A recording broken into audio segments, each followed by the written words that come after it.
I don't think it's going to get any easier anytime soon for valuers. As you mentioned at the start, Beth, the smaller firms who typically are more agile and nimble, they're feeling the squeeze massively in relation to PI cover.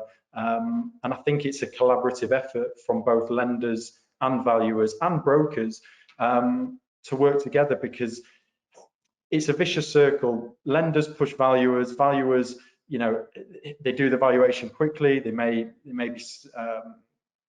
rush the valuation. The lender then blames the valuer for being negligible because they rushed them to do the valuation. It costs, their PI cover goes up because they're claiming on it, and we're back to square one again.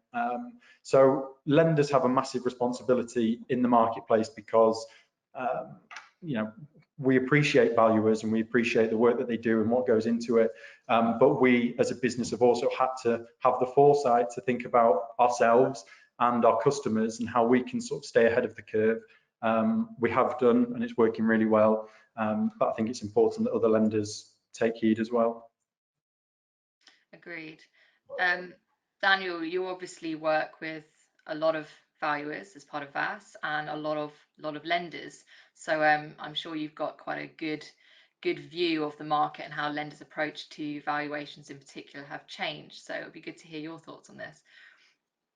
I have to declare at the start, though, it's a bit of a poacher turned gamekeeper here, because I spent 17 years prior to this as a lender, so I've seen both sides of the story, and so it's a very interesting market. I think Michael very eloquently explained around the point of being a collaboration, and we have to move away from this us and them, because the market only works with all parties involved and all parties pushing together. You know, let's be realistic about the valuation market. The average age of a valuer is close to 60 years old. 2000, I know Aaron talked about sort of 2007, 2008.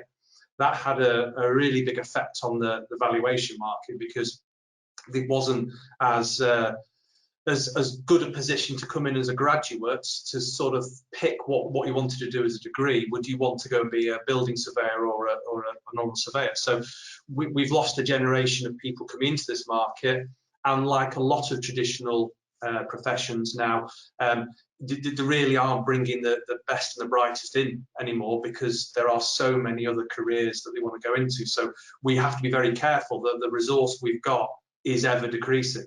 And let's also be very realistic that these guys are tired, or these guys and girls are tired. You know, we were on a call with somebody from a fairly senior, very large sort of valuation firm, and he was saying that the guys are tired.